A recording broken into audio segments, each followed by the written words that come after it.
the SM Media Podcast Network.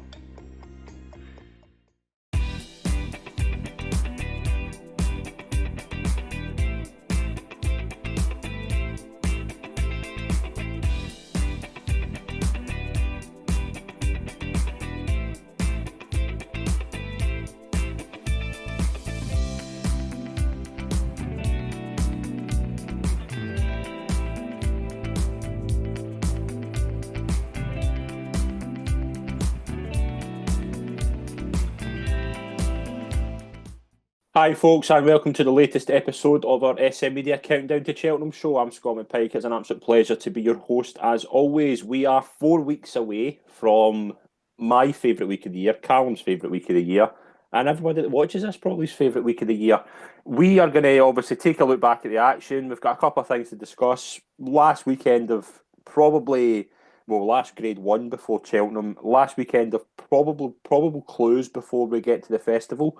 To join me as always, it's a pleasure to join by from the Scottish Daily Mail, Callum McClurkin. Yeah, just a month to go now. 4 weeks.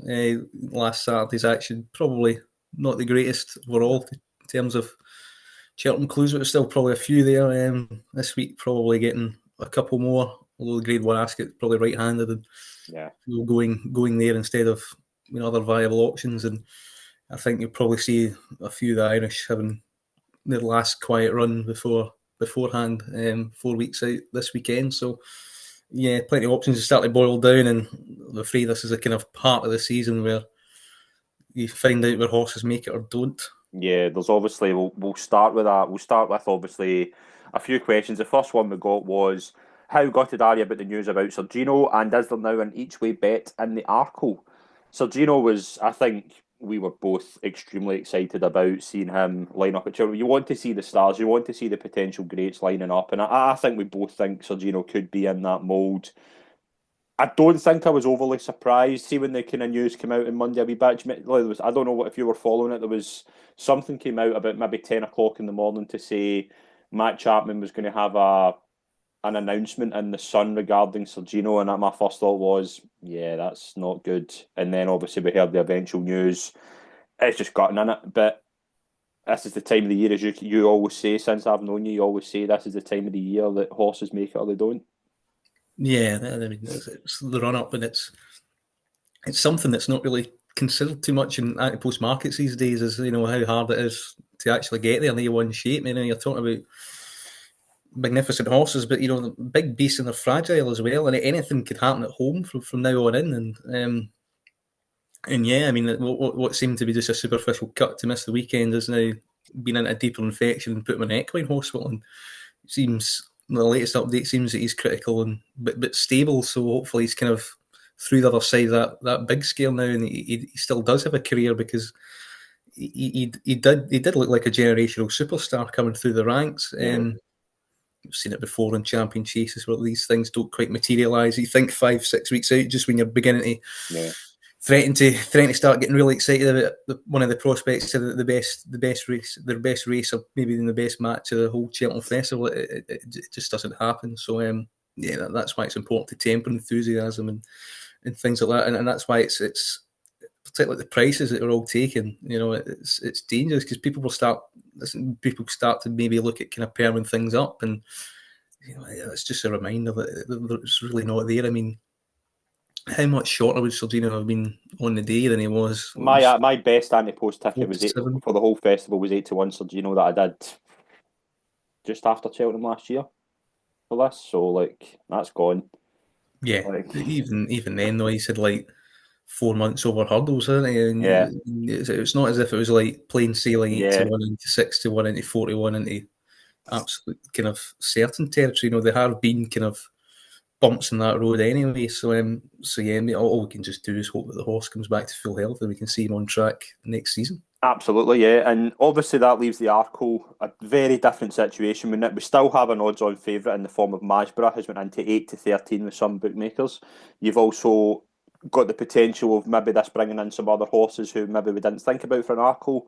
Ballyburn's been kept in, which I think is down to if something happens to Majborough or the ground turns heavy, which is the only way I can see Ballyburn going here. the Django Bays of the world might come in here. Only by Night was mentioned as well. Like, is it clear cut? Is Masborough's a banker now, or is there other horses to maybe look at here? Put it this way, I would rather back Masborough now at 8-13 than I would have backed Sergino with Masborough in the race 8-13. I'm more confident Masborough will beat the rest of the field than Sergino would beat Masborough. Yeah. So you could look at it that way and think that he isn't too bad. I mean, you're taking a very, short price that far out, and we'll just see what happens to Sergino. So they're just probably sitting. Touch Me Not could come in here now. Gordon Elliott muting that. He could possibly go well. Yeah, that's the kind of flip side of things. Is when Sergino comes out, maybe it'll attract 2 or 3 more that's set to skip it. You'd have to think it's still 95% certain that Ballyburn runs on the 3 miler regardless. And maybe a couple others. I mean, Ludestud might go better at Cheltenham things with a lead. Only by Night could drop here.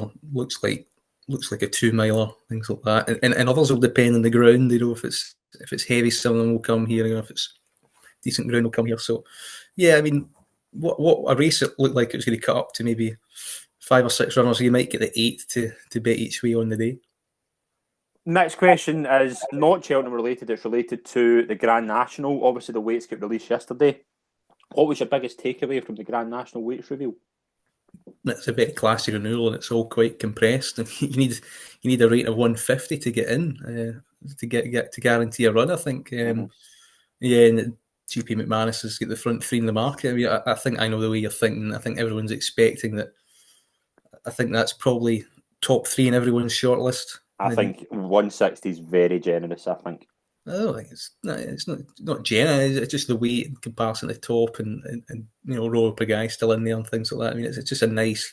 He's got a profile for a modern Grand National. In terms of he's pretty unexposed. He would hold his own a Gold Cup. He's got 8 above him that keep his weight reasonable at 11.5, and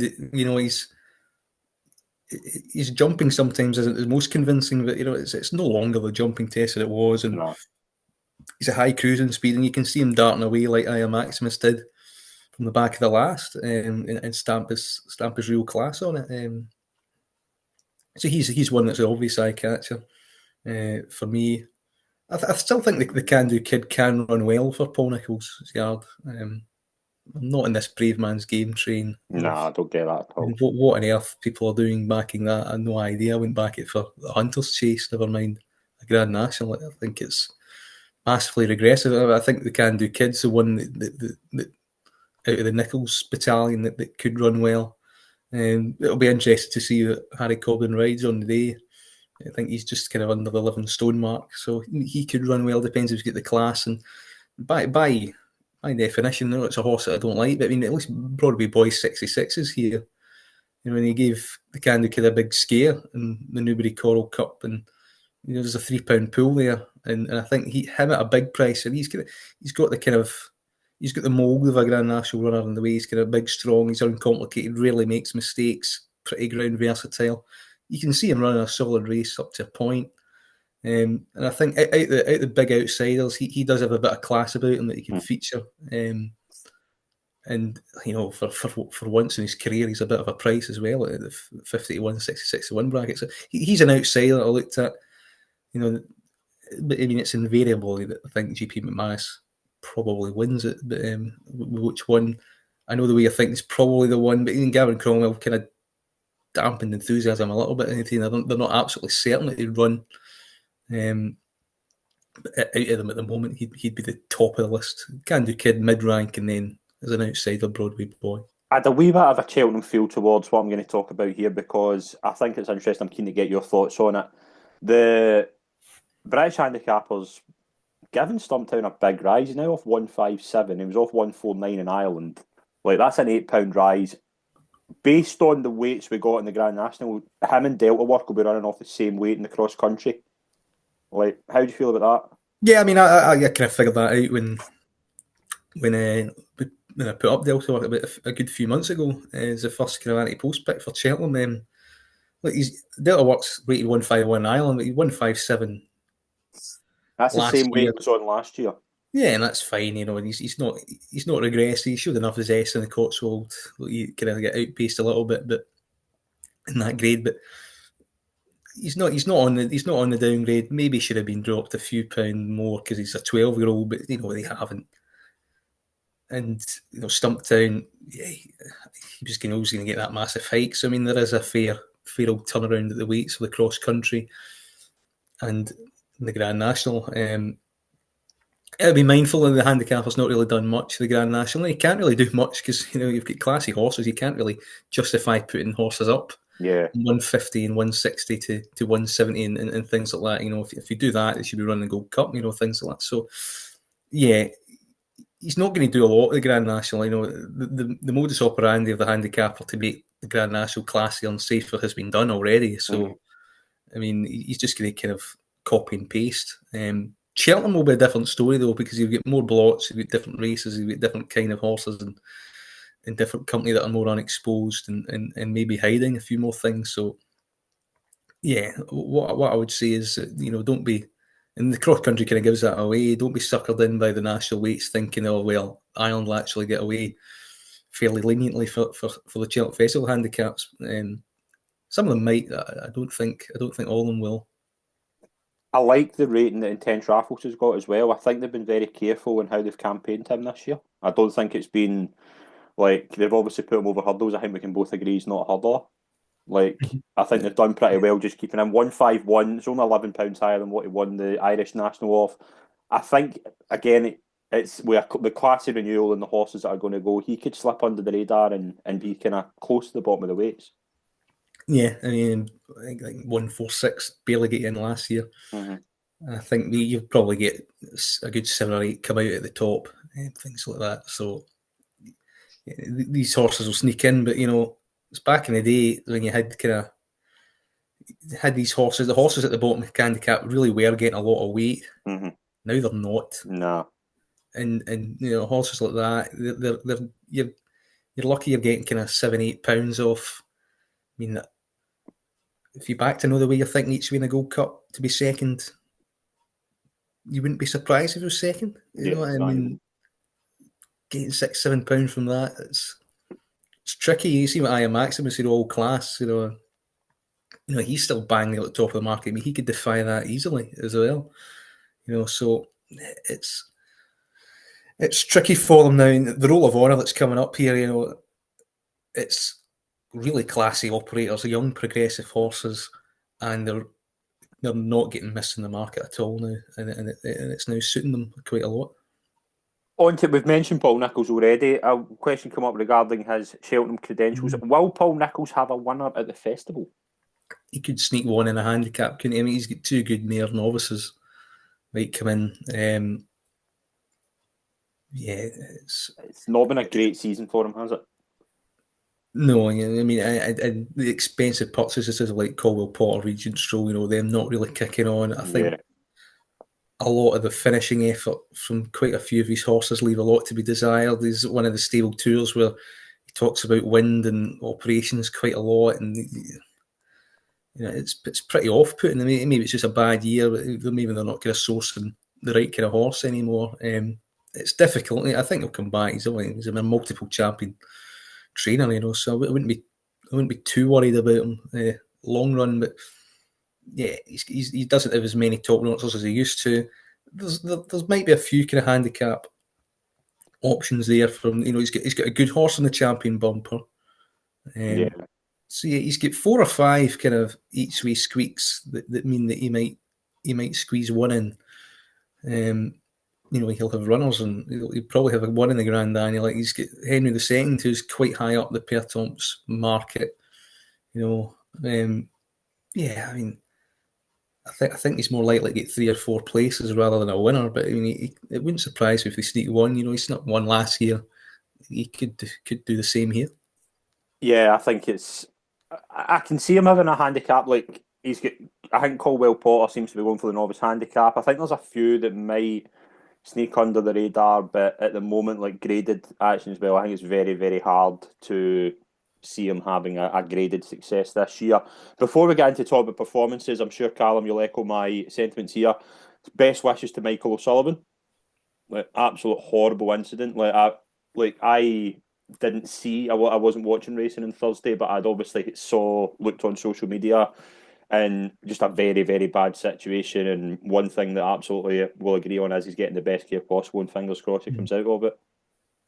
Absolutely, yeah. No, it's a horrible situation, a bad fall, thurls. The ground was really hard as well. So, yeah, he's critical, but I think stable in ICU, and can all hope that he's pulled through. But he's getting a lot of messages of support, and will give his family and friends some space and time to kind of, be there for him, and we can all just hope for the best. And it's been a kind of a bit of a sad time as well, passing of John Hales, Aga Khan, two really powerful owners of the game that look hard to replace. You do kind of look through the history of what they have, and you kind of wonder where the kind of next generation of super owners will come through. It's very difficult, and of course the chair of the BHA, Joe Samaras-Smith, dying yesterday from just a young age of 53 from lung cancer. There's been some wonderful tributes to him in today's Racing Post that would encourage people to read. He was working all the way till 2 weeks ago, and his posts, I think quite a lot of your bureaucrat types are kind of, get a hard time about things like not enforcing change in the sport quickly enough. But he's one that certainly did try his hardest, and I know that he was frustrated about the kind of different kind of factions and fighting a little bit. He certainly did his best to resolve that, and the fact that he was working right tooth and nail for the sport, 2 weeks, and through a terminal diagnosis for years, and working right through the end until 2 weeks before he sadly passed away was kind of testament to his character and determination in the sport. So yeah, it's a few sad times, and hoping the best for Michael Sullivan, and just rest in peace to Samaras-Smith, Hales, and Aga Khan.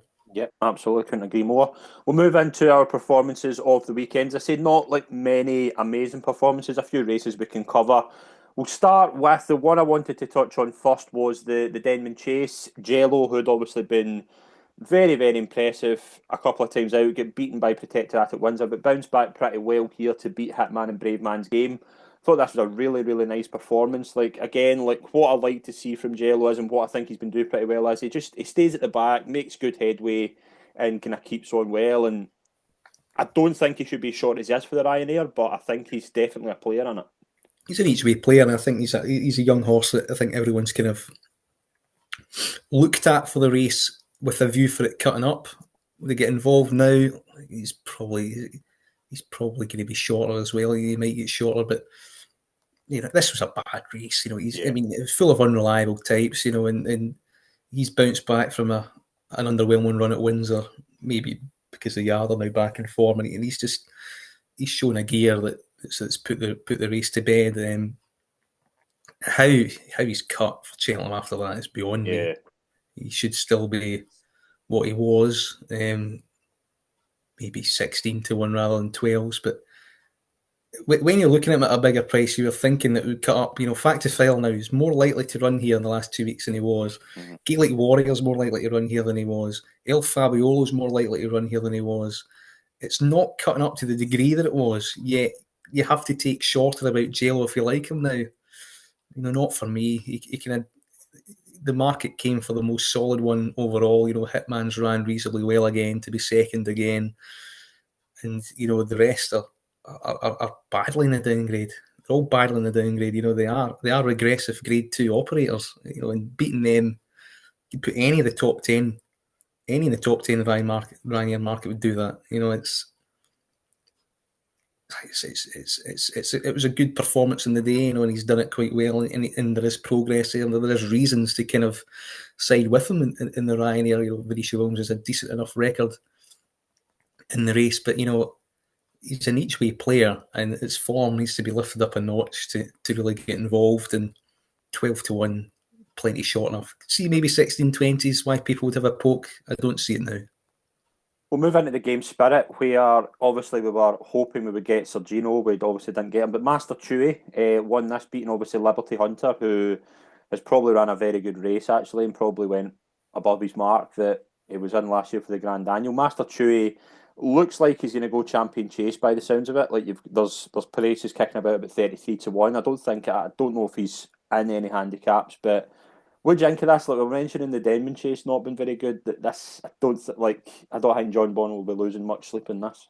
Yeah, I mean it's what it is. It's like the Denman chase. It's Grade 2 fair. I don't think it'll have much bearing in things at Cheltenham. I thought Matata ran reasonably well. Probably feeling the effects of Windsor. Set it up for Master 2 nicely. Liberty Hunter ran okay. And they're entitled to take their chance, all three of them, in the champion chase if they want to.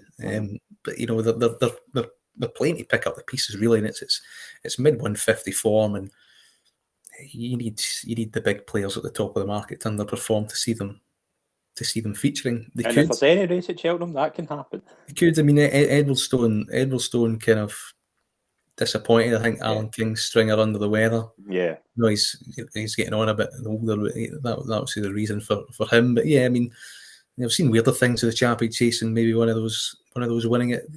Even then, it might still be a bit of a stretch. But they could run well. They're honest, hardy horses. It's good to see Master Tree getting the winners included because he's deserved one of these.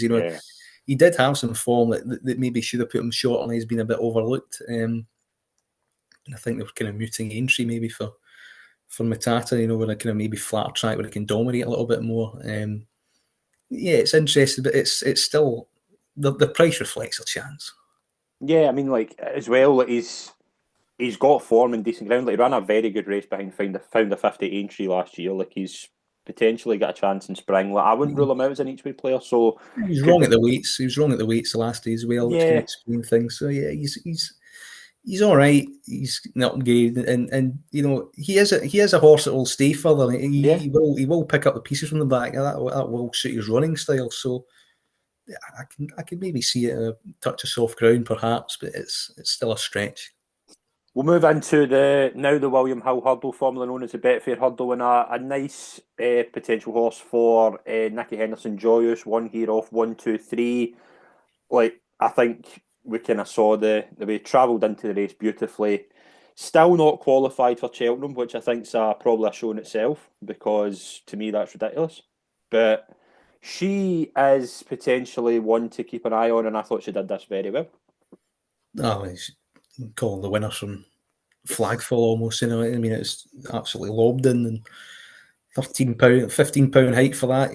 You could give her anything. Yeah, you could give her anything in the back of that. I mean, how much she had the hand was ridiculous, and it's one of the most valuable handicaps of the season. It's £155,000 pot. I mean, the county hurdle's £90,000, so I don't think they'll be losing too much sleep about not running at Cheltenham and not qualifying. Maybe she's a bit of a victim of the goalpost being shifted slightly and things like that. For the running to qualify and stuff, but she has Sister Tepeton, and she's finally put it all together and snapped her class on it. She'll just pick up something, down the line. You maybe can see it. Kelso, maybe like Imperial Cup, something like that. Yeah, I mean, I think she will get 2.5 in time. I would go to Punchestown. I think there's a good 2 mile handicap there. I think they'd be tempted by that. I think she would be even more lobbed in then. What they kind of did. There'll be options for her down the line. She's plundered the most valuable 2 mile handicap prize in Britain and Ireland, so we might as well kind of maybe, if you wanted to keep the mark, I would have no qualms going into graded company. I mean, Epitome went into graded company quite quickly at Kempton mid-season. It's a bit late now in the day, and they've overplayed their hand a little bit with the way they've done things. But yeah, I can see it punches down. I think that would suit the most. And she's not short of pace, and at least you'd maybe have an option of trip there. Well, at Aintree, I don't think you do. I think you've got to go 2.5. You can come up to here for Scottish Champion Hurdle if you wanted to. Depends what you want to do. So yeah, there's options for her out with Cheltenham and Aintree. You just need to be a bit more patient now that they're not allowed to run at the festival. Yeah, it's a nonsense, but we'll save that for another day. We'll move into Warwick with the Grade 2 Kingmaker, Load of Sud, who you could have got 12-1 after the race. You now, I think, best price 11-2 for the Arkle. I think when Warwick, I remember thinking this with John Bonn, 2 years ago. It's like a Friday night at Capello, isn't it? The performance doesn't matter. It's just getting the win and making sure you get home okay. I actually think like Rubo's ran a great race here, and I actually think Lou de Sud's probably done enough to maybe go up in estimations after that. Yeah, I mean, ordinary enough. I think you're getting it kind of like you're beginning to see novices that were handicappers over hurdles. I think he's maybe getting a little bit exposed. I think he would have won more comfortably. Harry Skelton maybe gave him a harder race than he needed and kicked a little bit too soon, get tired towards the end, and that flattered Rubo. He's a good horse in his own right, but I think he's about good £10 behind Majborough, and I think maybe Cheltenham taking a lead in a bigger field will be better for him. But he had a hard enough prep there. That wasn't kind of the soft 2-7 touch that it shaped up to be. He was asked to do plenty from 3 out, and he almost got nabbed. And he could have found a bit more when Rubo came upside. Well, got within a length. So he's had a harder race than ideal. Sergino's out though, so I mean, if you're an each way ticket, you're pretty much happily booked for second or third. But yeah, there's a ceiling to his ability, and it's becoming more evident. Yeah, I think possibly. Like we'll see, but he's definitely a player in the Arkle. I think he's the best the British have right now. We'll move into the Mayor's Hurdle at Warwick, where quite a hard race to make. Gallimer kept on pretty well, but quite disappointing. Made a mistake 2 out. You wear it well, would probably have won. She's just beyond frustrating at this point. It means Royal Margot won for Tom Simons. It's a dire race, the Mayor's Hurdle, as we've covered. Have we learned anything? Is there any clues here from this? No. No. I mean, there was late money for Royal Margot as well. He was maybe the one that was following the day in race fit and beat them. Gallimer was in trouble from a long way out. He was niggling away, not happy in the outer, and ran to a level like Willie Mullins' horses have ran all season over here when they made the trip. They've been disappointing, not travelling well beaten, fact-finding missions, at a push. A long way off, Rusty might come on for it, but it was disappointing. Regardless, we thought we should win, but I mean, I avoided Warwick altogether, and races like that are why. We'll move into that Nace on Saturday. The first race has produced 4 winners of the Boodles, and one horse I want to touch on here with yourself, but Bacalanian won for Declan Quealy, just beat Murcia, who you had put up for the Triumph Hurdle. What do you think here? Like Murcia, I don't think she's a Triumph Hurdle horse. She might get into a Boodles. What do you think of this? Yeah, I don't think it's as obvious as it was maybe like the past Rule of Honour that you can take horses out of this. The winner done well to back that up so quickly from the DRF and held on kind of grimly towards the end. Murcia was a bit unlucky in the day. Thought she'd win. Rated 133, so you could make a case for her and Willie de Hoy now in a Boodles. They are qualified. Yeah. Whether they go there or not. But I mean, Willie Mullins has a lot of depth. You might toss him in the Triumph and see anyway. So, yeah, I think Willie de Hoy is going Boodles. I don't think he's really said much about Murcia, although the long-term plan seems to be Punchestown. She needs a bit more time. But that was a lot better run on softer ground, which I think she needs. And she was unlucky. I didn't think she got a good ride from Paul Townend. Thought she should have won. He challenged in traffic in the inner and she pulled it out wide. I think she would have got there. But yeah, in behind it, Holy See was well fancy, ran disappointingly. Backed off the board. So I think there's other races to look at than that for the Boodles at the moment. We'll move into the Opera Hat Mares Chase. Willie Mullins and Dino Blue and Allegory de Vassy. Fairly kind of match race between the two. Dino Blue obviously just beat Allegory de Vassy. Like, this was over 2 miles. What do you think of this? Like, in terms of like Dino Blue is they probably stayed the same in the Mares Hurdle market. Like you've got 3-1 Dino Blue, 7-1 Allegory de Vassy. Who would you rather back if you had the choice between those two at Cheltenham? Dino Blue, I think. I think Dino Blue's the one I've come round to all season, really, and that was better. I know it wasn't wow, that's Cheltenham Festival winning form, but it's the kind of thing you want to see where she's maybe turned a little bit of a corner, and they're definitely working back from the mare's chase, and that was more like it. She was up against it in the weights. Allegory Devassi had a very good run recently behind her belt, and she was fit and looked pretty forward. And I just think Dino Blue just had too much speed for her because it became a bit of a dash two out. But I thought they were both good runs in reason, but I think Dino Blue is the better here at the two. I think they'll race off levels at Cheltenham Festival, and particularly if it's decent-ish ground, I think that's in Dino Blue's favour. And I just think that she's the class act in the field, and that she's coming together. And it feels like when Ellie May get narrowly beaten in the first ever renewal of it, came back and won it. I think the class act in this race might be the way back to coming back and avenging a 3/4 length defeat last season. I think she'll be ridden a bit handier, and I think she'll come on plenty for that run as well. She did two kind of subdued performances in the first half of the season, but I think now they're beginning to kind of boil her up. And on face value and figures, it didn't look particularly great, but there was much more to glean from that, and I think there's plenty to come. I just think they've worked back from this, and I think that was another good step in the road to kind of trying to win the mare's chase with her. I think she might be the one. Allegory Devassi's come back and ran quite well and in better form this season, but in a finish, she can come second best quite often, and I know they were racing apart, and she was coming back a little bit at the line when the stamina was kicking in a little bit. But I do think Bioluminescence, for instance, would probably outstay her if you took a chance. But yeah, she's ground dependent. Allegory Devassi probably softer and get.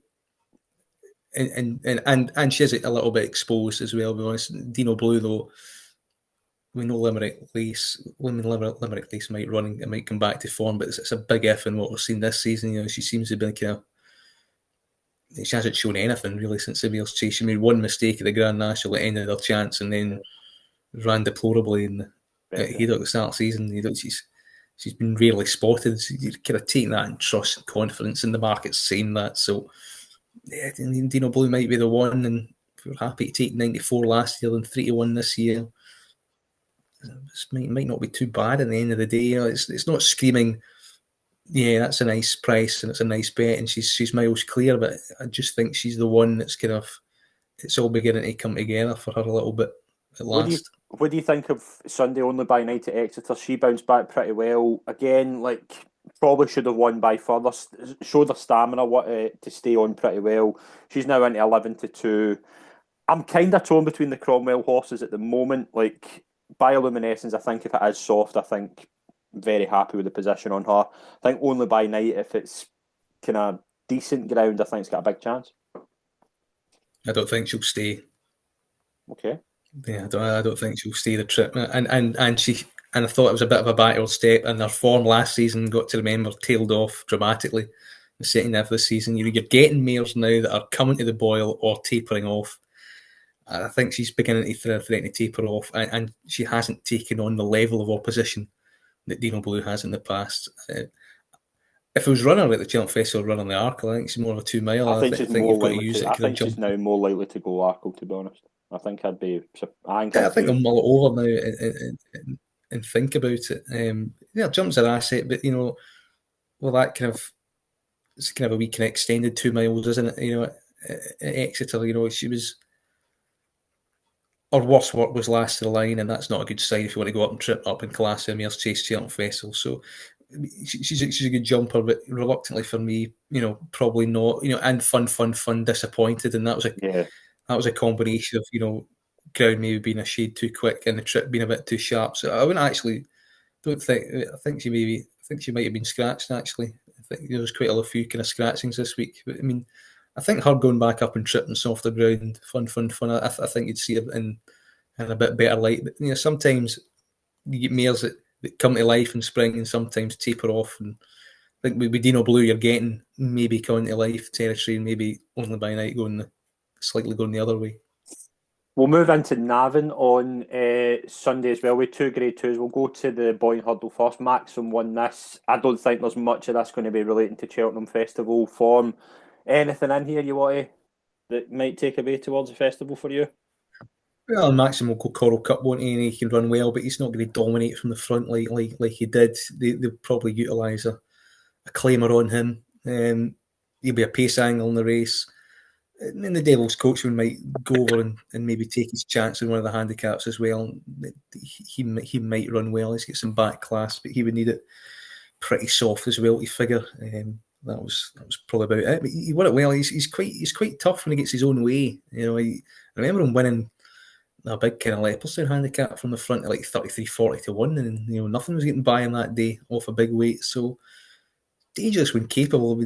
But the thing is, you'll get a handicap tax after that, and you're into north of 150 territory quite comfortably. And you wouldn't need to kind of have a claimer in both to have a second look at him at a big price.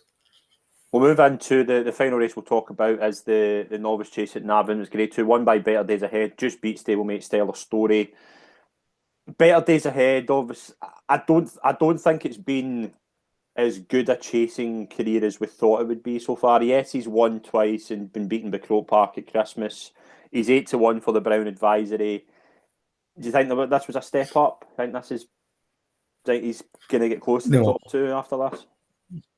No, it wasn't a step up in what he did Croke Park. I think you can probably judge him by the race we saw, the least in the fog and Christmas and than that. But I mean, it's hard to ascertain where his ceiling is because there've been 3 races where he's not a big field and he looks like a horse that needs a lead to kind of take him in and then maybe a truer pace. So I don't think he's been seen to best light yet. He didn't do a tap in front, and maybe Stellar Story was a little bit flat to get as close as he did, and he almost reeled in Croke Park at Christmas, where you kind of think you go on to maybe turn that form around. If something gave him a lead for longer, then I think he might do that. So yeah, it was kind of workmanlike. He's not going to hit the 150 ceiling yet, but I think he does have more to offer, and 8-1 is pretty reflective of his chances. I think he would have expected a little bit more on the weekend, but it didn't pan out to suit. Maybe Stellar Story is a little bit overlooked, and I think it depends on if we have you to take on Ballyburn. It depends how many Gordon Elliott runs here. He's got 3 or 4 kind of valid options. Croke Park can take up from the front, and you've got Stellar Story, and you've got Better Days Ahead. He has kind of options there. It's whether he runs kind of all 3 of them and disrupts it a little bit.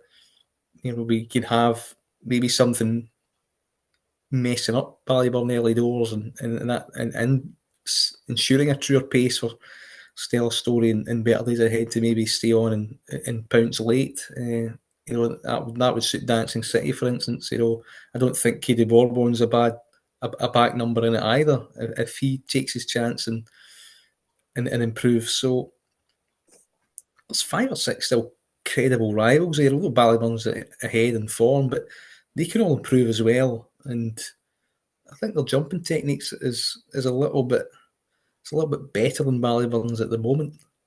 So yeah, it's shaping up to be an interesting little race. That we'll move into what's happening at the weekend. Any other performances you want to talk about before we move into what's happening at the weekend? Like Calibre Default on Bow, I thought was good. Telepathique was good. Willie Mullins finally has a decent bumper horse. Copacabana I thought was good. Any of them potential festival clues? Yeah, he was good. I mean, he's beginning to get a few out. It's late in the day, even for him. And there's one on Sunday, I think, that's really short. That's quite well touted. Star Fatale, I think you're talking about. Yes, yeah. So I mean, you just have to kind of wait and see. Yeah, he might be the one that Patrick rides at the moment. That might change in the weekend. He was good. We're all kind of bunched up, and he lengthened the way quite well. It's something that you'd expect to see kind of more of from the bumper horses this season. Quite a few of them in beat short prices. So yeah, you're just kind of wondering, is he the best of an ordinary bunch, or is he actually, really good? It's hard to judge champion bumper markets. I mean, I think Win Beneath My Wings is still the percentage call at this stage, but you might as well wait and see to see what else he can unearth. Maybe they'll just a shade more backward this season than before. But yeah, with a view to Cheltenham, I think Copacabana was probably the one to take out of that. We will move into what's happening this weekend. There are some graded action. We'll start with the Reynoldstown at Novices Chase at Ascot on Saturday. Don't have declarations yet, but Jinko Blue leads the market 2-1. You've got Highland for the Henderson team as well at 4s. Laurie's Bar, who I quite like, at 4s. You've got Butch, the changing man. White Rhino's in here as well. Decent little race. Probably more Ultima clues here than Brown Advisory. Anything in here you like? Yeah, I'm interested to see Jinko Blue runs. He's got to give £5 to Lowry Bar. He did beat last time, but a mistake from Lowry's Bar could have gifted him the race. So you can make a case in weights and measurements and prices that Lowry's Bar is the bet in here. I don't think he'll run both Jinko Blue and Highland. No, I wouldn't have thought so. That'd be a bit surprising. So you'd have to kind of wait and see that.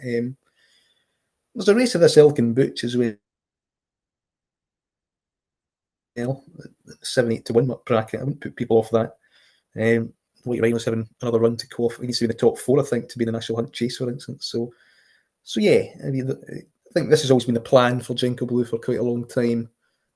Here and then onto the Brown Advisory. He'd be another player that you'd have to consider because he's got 150 form on his rating. So yeah, I mean, it screams a no bet race to me at the moment, and I think with a view to Cheltenham, I think you'd be kind of hoping that Jinko Blue could win this quite well and put himself in the picture.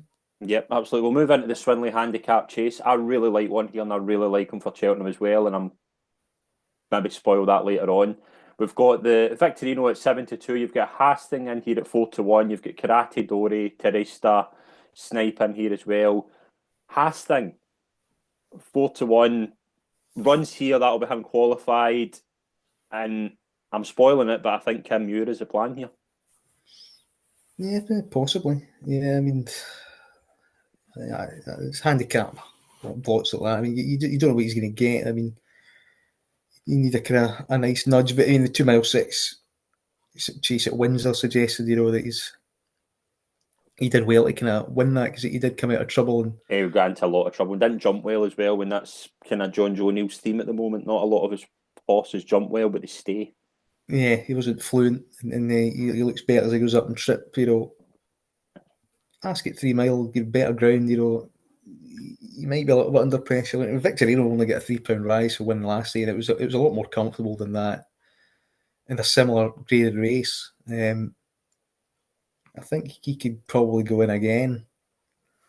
If Vidi Showham says Yali and they come back in form, you kind of set your watch by him a little bit. So I think he's the one to beat on the day. But yeah, with a view to Cheltenham, yeah, I mean, I think everyone's watching that one as well. There's about 10 GP horses to watch out for, but he's high on the list for potential Kim Muir bid. Yeah, I think he's a good chance. I think he'd probably run well. Neon Moon, I think, could run well at a price. Yeah, he would pipe you all. He's got decent C&D form around Ascot. For one of the days, he's about 12-1, and Sam can run well, right-handed. I know he's a bit long in the tooth now, but he's beginning to get well handicapped. I don't know if that race at Kempton's more of his target because that's more of his bag, but this is pretty similar to it. I think he's now back off a winnable mark, so they're two at a price that are worth second glances. We'll move into the final grade one before the Cheltenham Festival. We've got the Ascot Chase, Long Press and Pick Dory, kind of favourite at 7-4. Corbett's Cross. Reports seems to be heading here. You've got Le Patron, Blue Lords entered here as well. Probably, if we're looking at it from a Cheltenham point of view, Corbett's Cross is certainly the one to keep an eye on. Like Jinky runs, and Jinky's got a good chance if he does. Yeah, he was 5-1 through the week, and he's back down to 9-4. So assuming he will run, he might as well. For National Hunt Chase winner, you don't think that this would be his bag down the line. That's what mile down and trip, right-handed, quicker ground. They might get tapped for toe like he did at Kempton the King George just as easier, but he was found out that day, box on okay, but then again he did quite well against found the 50 last season when he was kind of a shorter trip, so he might be versatile. He might be young enough to defy that. long press. You can think why he's running, but it's Venetia Williams who always goes for a prize anyway. You know, and he has won of course in distance, but last year was slammed by Pick Doherty mainly because he wasn't quick enough and he was jumping out his left all the Yeah. time. So I mean, out the two, it's even though Paul Nichols is yard and there's doubts, out the two, you'd probably still have to side Pick Doherty again because this is his kind of bag. You know, this is his race every year. That and the Silviaco Conti and you know that grade two, the 1965 chase normally as well, and he really doesn't pick them up. Something surely bound to go right for Nichols Yard at some point, you know, and you know this ought to be the one. I'd be more worried about Corbett's Cross than Long Press. I think Long Press could still come back, but it needs softer ground and trip, and I could still see it run into a place in the Gold Cup, for instance. Corbett's Cross could as well, but they have a view to the Cheltenham Gold Cup. Pick Doherty doesn't, and I think he has, you know, course and distance form, I think, just trumps it for me. We'll move into Haydock on Saturday. We've got the Rendlesham Hurdle as well. Beauport 2-1 in places for this. You've got Botox Haas, Sounds Russians in here as well. Neiman Lion and Thunder Rock are also here. Beauport, obviously, like I think is very good in stages. Has had a decent season. One at has obviously prefers Ascot. Like 2-1, is that a good price here? I think it's fine. I think it's okay. I mean, you know, that run at Ascot was good. You know, he might prefer it, but I mean, he does stay quite well, and you know, that third in behind Cramble, Hidden Valley Lake, ahead of the Wall Park, they beat 1.5 lengths. You know, to be thrown in there off levels, it's basically, you know, the Grand National is really his target, isn't it? And to kind of run to that level and be up to 154 instantly, you know, he's the one to beat. He's getting £6 from Botox as he won it last year, and he's rated £5 superior. So the 2-1 against 92 is perfectly fair to me. It sounds Russian could run a race, given that he's probably been mapped out for this for some way. But you know, it's a long break, and it's 10 now, and be more. I think Naven Lyon's a very doubtful runner by the looks of it. I thought Indiana Dream ran quite a good race last time out with Fences in the race. I know she was well beaten, but just to see him back, I know he get beaten a lot, but just to see him back and kind of going over hurdles, I think they might have a chance here to maybe pick up, like hit the frame and something. But I know like you can't really take his last run, but just to see him back, and I thought at stages he was travelling okay in that race, like he might be an each way player. Yeah, well, he isn't. I mean, he's so lightly raced, isn't he? That you don't really know how good he can be, and he kind of showed it. He's won a beginner's chase, and he's won a main hurdle. You know that's it. You know, he's been parachute to that. I don't know. I mean, he's back form, and it's decent enough, isn't it? But I didn't really glean enough at Windsor for me. You know, he get round. It's whacked 50 lengths, you know. But reverting back to hurdling, it just smacks it. He's not really sound enough. And again, I think it's more of a fact finding mission. He's only 7. I think the remainder of this season is going to be used to kind of try and know where they are with them and mess around and see, and then really kind of go in earnest next season with him. I would expect. And post-Twa could run with. It's interesting. It was 141, got a lot to find, but you know it's not a deep division. We know that, and he has been shaping as if he should be getting out of handicap company now and maybe having a go at these things. He could run okay. Thunder Rock's got a lot to prove. He's had a disappointing season. So yeah, I do think it's hard to get away from Beauport, particularly in these decent terms. We'll move into the Grand National Trial at 3:15. You've got the potential here of a Grand National Trial when quite a lot of these might not even get into a Grand National. But I think it'd be interesting if Man comes over and takes his mark here. I think it's at 144. I think it's probably, I don't know if it will get in, but I think he's a chance here, and I think he's definitely going to stay. The problem with this race is, you know, Royal Pagaye's in it and everything's below 10 stone. You know, that's the issue there, because if Royal Pagaye runs and Yeman's the obvious favourite and the obvious one because he won't be out the weights. There's only like 2 that'll be out the weights. So ran a very good race in the Thyestes. Yeah, he's a horse that I've liked for some time, and he obviously won this. He won this last year quite well, and that was after the run at Ascot. He's higher in the weights for that now, obviously, but it suits him. You probably want it a bit softer. It's not quite as haydock heavy as he'd be accustomed to. And that's the kind of thing with Royal Pagaille. But you have to look at this race after we know if Royal Pagaille's running or not, because he sets the tone. It'll have a completely different complexion, because I think A-Man will be hoping that he's not, that he is there, and that he's carrying a nice 10-8. But if he's not, if Royal Pagaille doesn't turn up, then man's off 11-10, 11-12 in stock weight. So and it brings everyone into of normal weight. So it's so lopsided that you can't really look at it at the moment in too much detail, I don't think. We'll move into the Grade 2, the Albert Bartlett Prestige Novices Hurdle. We don't have prices yet. One last year by Now Is the Ever, who's short price for the National Hunt Chase this year. One horse that I like from the Lucinda Russell yard that I'm keen to get your thoughts on, that was quite good at Windsor last time out, Derry Hassan Paddy.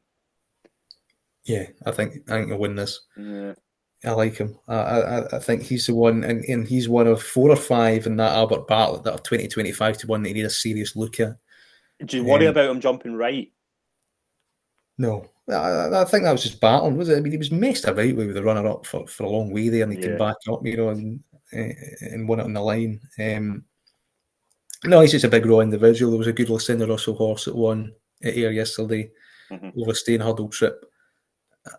I think she's got plenty of candidates like that, and it's just whether, bit of a fact find out what they'll do after this. Will they go Aintree or will they go Cheltenham? In recent years, they'll go Aintree with them, and Windsor suggested Aintree, really.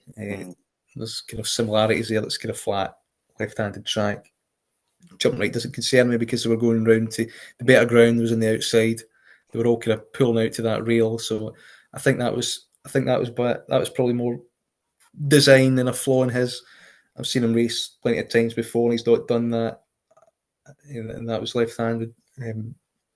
So yeah, I think he's okay. He's unbeaten. He's a good profile coming into it, and he's worth a second look for the big spring festivals as well. The Yellow Car could run well. Won the River Dawn. There's some decent enough kind of low 130 horses that could run okay in this.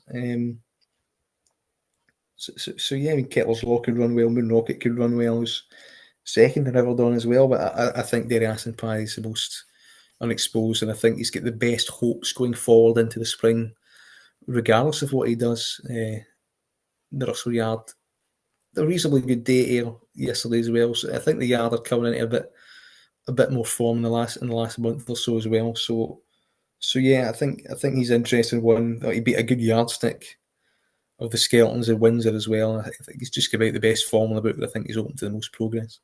Okay, we'll move into Wincatton. We've got the Grade 2 Kingwell Hurdle. Bartlett Road is short, 11-10 here. Golden Ace is in as well. You've got Neiman Line, probably more likely to go here. Brentford Hope's in here as well. Bartlett Road, short. Golden Ace, kind of in the bit trying to find a bit of a boost. What do you think here? Bartlett Road hard to beat? Yeah, not much of a giveaway at 11-10, but it's soft ground there, and I just think it'll go out, make all, and yeah, I don't think it'll be caught. Typical positive Sam Twiston Davis ride, really, isn't it? I mean, I actually noticed somebody on YouTube comment saying that he's ridden East India Dock quite aggressively, and he's had a long hard season. Whether that would put you off, personally, it wouldn't, because he's the horse is running to the line as well willingly. I think so. I think he's got plenty in the tank, so I wouldn't be too concerned about that. He's got to give £8 to Golden Ace, but again, she's not quite been the same horse this year. At least she's coming back to 2 miles, which is a plus, but soft ground, bit of a negative. She might have a turn of foot to maybe have more of an impact, but I think she's a little bit better and better ground. And I think Bartlett Road is improving, and it's a thankless task as well at Christmas, really, and ran pretty well. He's only headed, and a mistake at the last, he would have been a lot closer to Lossiemouth at the line. So Yeah, and I think soft ground probably play to his strengths a little bit more than it would Golden Aces. So I think he's just about the one for me. He's progressing. The main line's a doubtful runner, won this last year. And when it does get bottomless, a bit of excess stamina is a good thing because he's won over 2.5.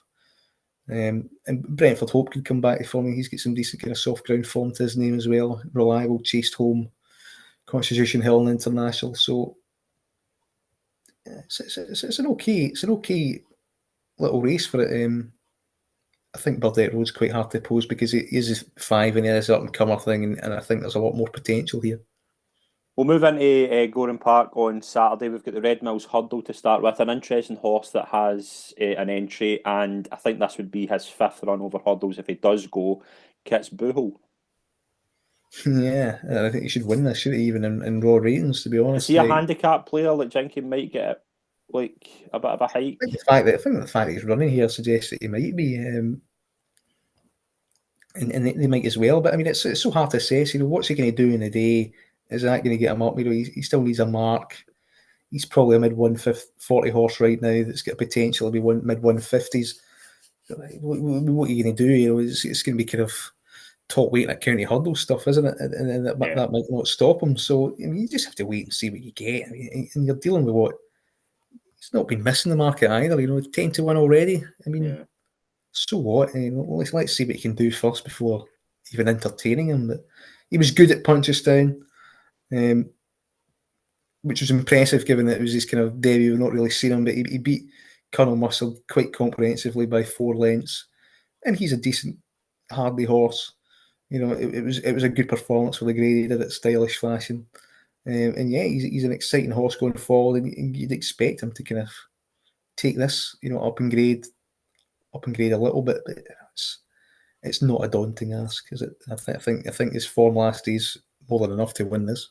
Yeah, we'll move into the Red Mills Chase before we look at our Ante-Post and tracker horses. We'll go to you've got 7 here. We thought we were maybe going to get El Fabiolo, but it doesn't look like he's going to take up his trip. I don't think they'll get another run into him, I'd imagine. Willie Mullins has got 4 here. Saint Sam, Classic Getaway, Blue Lord and Blood Destiny. And then you've got Journey with Me, Fildor and Pinkerton. Jinx Saint Sam? Well, St. Sam's got the best form in the book, probably more reliable, and if he's able to dominate from the front, I think he's a likely winner. He's had a good break, which is what he wants, and he does tend to run well fresh. So I'd imagine Paul Town will be on him. Journey with Me could bounce back. Trying to see what the price differential will be between him and St. Sam. He could bounce back if they overdo it. Henry de Bromhe's Yard beginning to come into form a little bit. He's won this. Willie Mullins won the last 3, but Henry de Bromley won the last 2 with kind of similar types, Chris's Dream, horses like that popped up. He's kind of that ilk. Phil Dorr continues to frustrate and disappoint. I think he's beginning to look like a kind of stayer. And there's the odd race in Classic Getaway as well. It's kind of standard grade 2 fair. Blood Destiny, I would quite like him coming back in trip. I think he's the one in the race that you can maybe look with a Cheltenham handicap in mind with him slightly. I think he can defy a big weight off. 155 in a Grand Annual for him, for instance, I don't think would concern him. I think he's a powerful traveller. He's young and he's quite unexposed, and he's kind of betwixt and between grade 2 companies, so they're just kind of running him there at the moment. But yeah, it's probably St. Sam's to lose, and if a horse takes him on, then Journey with Me could nab him if he gets his act together. Right, we'll move into our Ante-Post horses and tracker horses. We'll go with tracker first. Anything that didn't win over the past week that you would like to add to your portfolio? Well, and there's one to look at, Jericho de Repany. That's exactly who I had as well. When he qualified for the Pearton, it was a pretty obvious eye catcher. He's going away at the back and staying on and getting third. He's not reliable. He's not been missed. 11 to 2 is a ridiculous price though for the Pearton. What's the point? It's despairing even thinking about it, isn't it? But because he's that unreliable, but he does have back class, and he was an obvious eye catcher the way he's qualified, and his mark's probably very workable. He's got all the right connections to get involved, and he's shaped as if he would stay. He was one to have to take. If you're definitely taking him, I put in Hottie Kalura. I thought ran well. Over the hurdles. We kind of view as a float up for the National Hunt Chase, and I think I quite like him for that race. He was towards the back, smuggled into it, and he just get left behind when he loomed out 2 out. He was a bit airy at his hurdles. He was giving weight away all rounds off 135, which was stiff enough against some lightly treated types in behind. He's beaten some decent operators at Cheltenham as well. Like, he's beaten the form of that race at Cheltenham that he won in December. I think's turned out pretty well. Yeah, Moonderange as well. He's got a lovely weight. Moonderange is more than franked, and very impressive. And I think he's one to bear in mind that he might get a little bit longer in the day, because there will be a fashionable McManus horse that comes into it. There will be a fashionable Mullins horse that he might aim at, and that might be favourite. This is a kind of hardly now horse. He's got experience in the bang, 8 years old. He's well treated. His form's working out, and he's had a wonderful little float up there over hurdles. He's shaped as if he's got a big performance in him in the spring. So, yeah, Hottie Kalura's one to keep in mind as well. The two that I thought for the Mullins yard that might go to this race is Sam Majest and High Class Hero. But High Class Hero, I think, entered on. He needs 3. They need 3 runs, don't they? Is it novice? Is it 3 runs? Or does it matter? For that, I think. Well, he's only ran once over fences, so change it every day. There's a great Twitter account. I don't know if people follow Jake Price, who pins up the qualification criteria for handicap. So always try and revert to that when getting your head around it. And they just keep tweaking conditions to the race here and everywhere, and it can easily catch people out. The other aspect of it as well is, if you do like an Irish horse, you don't know what the British handicapper's going to do. Yeah. And that is an issue, because if they sneak one more run in, win a race, go up £7, they add another 5 or 6 on, he's out the race if it's an odd to 145 as well. So there's just, and people are spotting them early, and the prices are already pretty short. So Sam Majest got 140 just now. Say he gets £5, he'd been off 145, which would be top of the weights. And he could get 6 and he doesn't get a run at all. Yeah, exactly. So, I wouldn't be risking it. I wouldn't be risking it anyway. If he's 2-1 in the day and you like the makeup of the race, then albeit plough in, because if he's back like he's going to win, then he's going to win. Like, I know the way you're thinking, the horses like that. Sometimes you just get to sit and suffer and wait and see. And I think the way the rules are and the way the makeup of the races are, I think that's what you've got to do. Oh, that was my issue. That was my issue with the Cromwell horse that was in it as well. Like, 135, he's probably going to get in, but I'm not going 72 for a race like that when you don't know what potential is going to turn up. You don't know. You remember Percival Legoa was probably a snip as well, and then the handicapper gave him a bit too much, and they decided to stay at home. So they could do that as well. They could decide to stay at home and go elsewhere. There's plenty of races at Fairyhouse and things like that have got equal, if not more, prize money as well. So there's plenty to consider, and the prices. If you miss maybe a 14, 16 to 1 shot that goes in 341 favourite, then you might be a little bit annoyed about it. But you're not getting that anymore. They're already cut, and if they get cut more, so be it. At least you know it's going to get a run, and at least you know what it's up against, and what weight it is, and what jockey, and what ground, and what the market vibes are. I mean, you might as well wait, given the prices now. It's becoming more commonplace. We'll move into our Ante-Post picks. I think you get a fair boost this week with the Hunter's Chase. I don't think you'll be losing any sleep in It's on the Line for the Hunter's Chase. Like, I think Angel's Dawn has done pretty well here, and obviously the horse that you brought this up, the horse that beat It's on the Line was well beaten by Angel's Dawn in a point-to-point last year. So that's probably one that I would say, if you've got a captain, it's probably her at the moment. I've not really got enough to field a team. Never mind a captain. It's that sparse. I mean, even beforehand, I was pretty confident on her that she said this kind of gradual campaign and the vibes from the yard have been pretty good. And she's just, there's Hunter's Chases and then there's Open Chases, and she, at least we know that 2 years ago she could win a Kim Muir that's worked out very, very well, and then was running well in it last year, to a horse that's favourite for the Grand National that could probably place in a Gold Cup, and she was bang there 2 out till a mistake, and she was fighting out second with Gitmaker, who I think is a good horse, and I haven't seen this season yet. It actually could come out on Saturday, actually, but he's looking for a bit of soft grounds and probably won't get it, Haydock, unfortunately. So that's back class form. It's 140 open form, and it's on the line. It's just, yeah, he's a big lazy sod, and he wants slow ground, and same at Mullen, so you can't rule him out yet. But I mean, he is a hunter's chaser. He is what he is. He's a slow, awkward boat, and this horse has got back class coming into it. There's a few dangers, that I've covered, but I mean, I think she's an outstanding class horse, and 72.41 now. It's more reflective of where she should be in the market anyway, in my opinion. Without kind of seeing her. I've seen some of clips of point to point. Obviously, looks fine.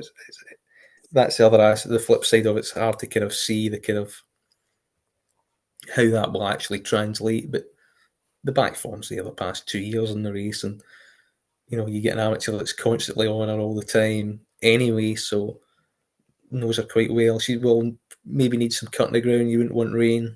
You would want a bit of rain for her, for sure, to see him light. But yeah, I just think she's classier and more genuine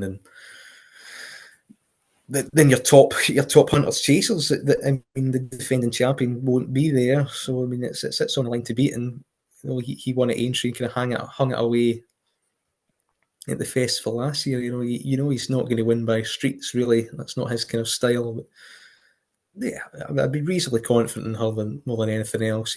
Reasonably confident with Delta Work as well. And that's really about it. I've not really had much interest in open grade ones at the moment. How many picks you got this week? Just the one. I've got 2, and we'll go with yours first. Yeah, it's Be Aware in the Coral Cup. Okay. 14-1 each way. Not interested in no runner, no bet. 8-10-1, things like that. Yeah, and this has just been a long-term plan, hasn't it, since Greatwood. Second the Greatwood to Birdette Road, who's now rated 150. £7 hike for that run when he was coming up the back, beaten by half a length, staying on, shaped as if he wants further. And then ran even over shorter trips and better ground at Ascot in December. Ran okay. In third, left unchanged, understandably so, on 137. And yeah, he just looks, for a 5-year-old, he's ridiculously young and progressive. And 2 red hot handicaps this season. The fifth Ascot's won. 7th is coming back to form at Cheltenham. The 5th won at Ascot. So the 6th is one. I mean, there's subsequent winners, subsequent high class place horses that are coming out of it. And you know what Mark is going to get? It's going to be 137. The Skeltons have won it last twice with Langerdan. This horse could be anything. You trust the yard to get them there in peak form. Mm-hmm. I think he's dangerously well weighted. Maybe have a small cover in the non-run bet win only aspect of it, just to get your stake back in case he's handicapped out of it. I don't think he will be. These races they struggle to kind of fill them. The Skeltons have come out this week and said that this is the plan. His work at Huntingdon was last week, apparently, in the Racecourse Gala, was pretty chaotic, but I just think that's him. I think he's full of kind of untapped potential and energy there. But I just think he might have a stone in hand here, like Langerdan did back in the day. Yeah. And they're not bothered with Langerdan this year because they've got him, and he's young and unexposed. And if you look at the place horses last year through it, there wasn't a lot to scream out. They were pretty exposed. It looked a weak race. The qualification criteria as well, it means you're kind of scratching around looking for these kind of good second season novices, and he is that, and I think there's a big pot in him, and yeah, the fact that this is now the confirmed plan, I think 14-1, he's going to be very difficult to put out the frame. I mean, you could have a decent Irish battalion there, but I mean, if Maxims are coming over, they're not giving a stone to him and winning. No. They're just not, and that's the thing, and that's why Langerdan won last year. And I think it's a case that this horse is going to be very, very close. And here, you know what you're going to get. You wait and see various Irish horses get hiked up and be above them in the handicap, and you can probably tick them off one by one to say, well, I don't think they're going to beat that. So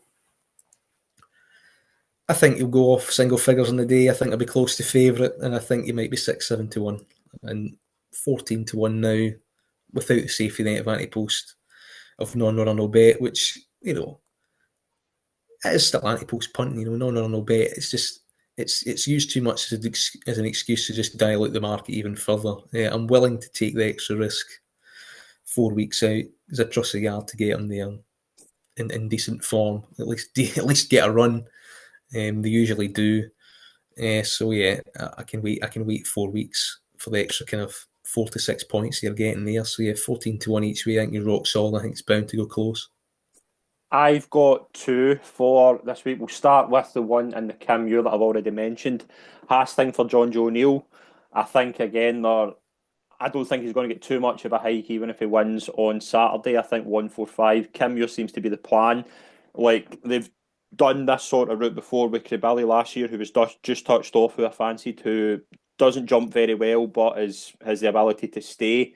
Just beating, I think this horse is better than Cribelli, and I think he's more likely to stay 3 miles. I think it's a very, very good option here. JP obviously has always as good horses in the Kim Muir. I think this could be another one.